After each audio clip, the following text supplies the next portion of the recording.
Well, Joe joins me now for East Texas News at 5, and we're looking ahead to a string of first alert weather days. Yeah, lots of rain in the forecast. We'll check in with Mark for the latest. But the problem right now is in Louisiana, where a state of emergency is in effect. We'll check in with our Raycom news crew on the ground for a look at their historic flooding there. Plus, a new study says we might be getting healthier as a result of the Affordable Care Act. Hear why they say that's not the case in Texas. And people spring into action to save a father and son in a crash, and today they meet those who stepped in. Caring, committed, proud of East Texas. You're watching East Texas News at 5. Good evening, and thank you for joining us. I'm Jennifer Hines. And I'm Joe Terrell. Historic flooding in the state of Louisiana at this hour. And that rain is moving west and could affect your weekend plans. Chief Meteorologist Mark Skirdo joins us now in the Weather Center. And Mark, this rain has caused first alert weather days for this weekend. That's what we're planning for tomorrow, for Sunday, and also for Monday.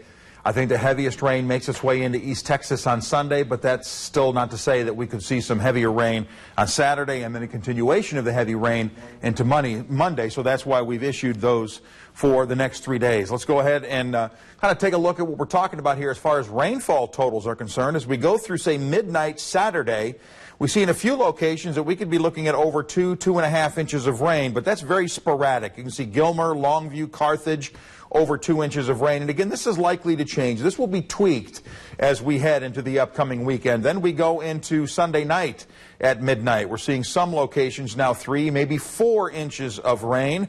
And then even further still to midnight on Monday, or midday on Monday, where some totals could exceed 5 inches. You can see Carthage there, almost 5.5. But we're generally looking at, for most of us through that time period, to get maybe about 2 to maybe 4 inches of rain. So flash flooding will be the greatest risk as we look at these first alert weather days through Saturday, Sunday, and Monday. Maybe some high wind and an isolated thunder shower, but not expecting any hail or tornadoes out of any of this. But we'll continue to monitor this, and we'll talk about it a little bit more in a few minutes. Jennifer? All right. Thank you so much, Mark. Flooding has left our neighbors to the east in a state of emergency. In southeast Louisiana, several inches of rain have fallen, with even more in the forecast. This is driving many from their homes in an area between Baton Rouge and New Orleans. Our Raycom News Network reporters are there on the ground and show us the flooding near Hammond, Louisiana. You can just see how deep the water is, and they've closed off this road for the obvious reasons. The water actually continues all the way down there and into an apartment complex called Tangi Village. We're told by sheriff's deputies that they and Wildlife and Fisheries made about 20 rescues from this area today. We're on Highway 440 in the town of Tangipahoa. The water continues to rise. Look at it coming over the highway here as people try and get out of here. For the most part, only high vehicles can get down Highway 440 into the town of Tangipahoa. We understand more than 200 people have been evacuated since about 3 o'clock this morning. I never in my lifetime saw water like this. And I mean, I've been here all my life. Well, Wildlife and Fisheries has been out all morning rescuing people. We understand in Tangipahoa Parish, there have been more than 70 people rescued or evacuated along with animals in this area because of the high water. And parish leaders asking people stay off of the roadways in the town of Amite. Natasha Robin, back to you. Several towns in southeastern Louisiana have enacted curfews during this historic flooding. With flooding happening in Mississippi, rivers and creeks are expected to rise over the coming days. A former Colorado college student making headlines today for a rape conviction that advocacy groups say is too lenient. Former University of Colorado Boulder student Austin Wilkerson, convicted of rape, and his sentence this week did not include prison time. The judge sentencing Wilkerson to 2 years in jail, but he can leave for work or school and 20 years probation. That sentence drawing criticism, including one rape survivor to write a scathing column about the judge's decision. In that column, the survivor tells the judge, quote, "Your sentence tells young men that as long as they are white, show an inkling of remorse for their crime, and behave themselves during trial, they too can rape with immunity without fear of true repercussion." It's a big deal, and it matters to survivors. You can't just throw people in prison and throw away the key. There has to be a rehabilitation component. The victim in Wilkerson's case in a settlement called the sentence light, but said that the ability to tell her story has been therapeutic. On the campaign trail this Friday, Donald Trump doubled down on a claim about the terror group ISIS and then said it was only a joke. The Republican nominee repeated his charge against President Obama and Hillary Clinton 20 times over 2 days. In the comments, he said the two politicians founded the terror group. I call President Obama and Hillary Clinton the founders of ISIS. They're the founders. Trump in a tweet said the media didn't get sarcasm at all. And Hillary Clinton is off the campaign trail today, but making news by releasing her tax returns. The Clintons made nearly $11 million last year and paid an effective federal tax rate of 34% in 2015. The bulk of their income came from speaking fees.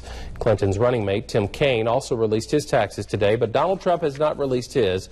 He says he cannot while under IRS audit. All major U.S. presidential candidates in modern history have released their returns. In MedTeam News, a new study released this week suggests that the Affordable Care Act may be resulting in better health research in the Journal of the American Medical Association. They found that low-income people in Kentucky and Arkansas were 5% more likely to report they were in good health than similarly situated people in Texas in 2015. They compared those states to ours since Texas did not expand Medicaid coverage under the act. It's been nearly 3 months since Good Samaritans jumped into action, rushing to the aid of East Texans involved in a fiery crash. Yeah, the father and son trapped in their car experienced burns in the crash, and today our Francesca Washington was there as they got a chance to meet their rescuers. This was the first time for Michael Henry to see Carlos Palacios and his son Carlos Palacios Jr. standing. Their first meeting was here back in May, near FM14 after a four-vehicle wreck set Palacios' car on fire. To see them burn, I mean, I didn't really know if they was going to make it, but, you know, God don't make mistakes. Shandor Morzon was also at the scene. He says everyone jumped in to help, but he had concerns on how to get the men out of the car. So I knew you don't want to move somebody. I mean, you don't move people who are possible neck injury or back injury. Henry Morazan and other volunteers from the scene finally got the chance to meet Palacios and his entire family. Palacios' wife calls those volunteers something else. They're just angels to us, honestly. 14-year-old Palacios Jr. says he's had 6 surgeries. He says despite the pain, he and his dad have so much to be thankful for. And I was kind of happy because they took me out, and if it wasn't for them, I wouldn't be here. Morazan says he's thankful the family is in recovery, but he says he still relives that day, wishing he could have done more. If I would have been quick on my feet, so to speak, my brain would have been working. I would have thought to look on the other side and maybe could got him out before he got as burned as he did. For Palacios, today was about meeting the men who risked their lives for him and his son and giving his family the second chance they never expected. Everything's fine. And even though everyone in this room was brought together by a potential tragedy, today they're united in hope. It's not what happens, it's how you react to what happens that is more important to me. And that's where you can see the goodness in people, the willingness to help, the willingness to do what it takes. Francesca Washington, East Texas News. The father and son say their first memory after the wreck is waking up in a hospital room. A new spot in East Texas is set to open this weekend for kids. Coming up, we'll take you to the center that is set to use your imagination.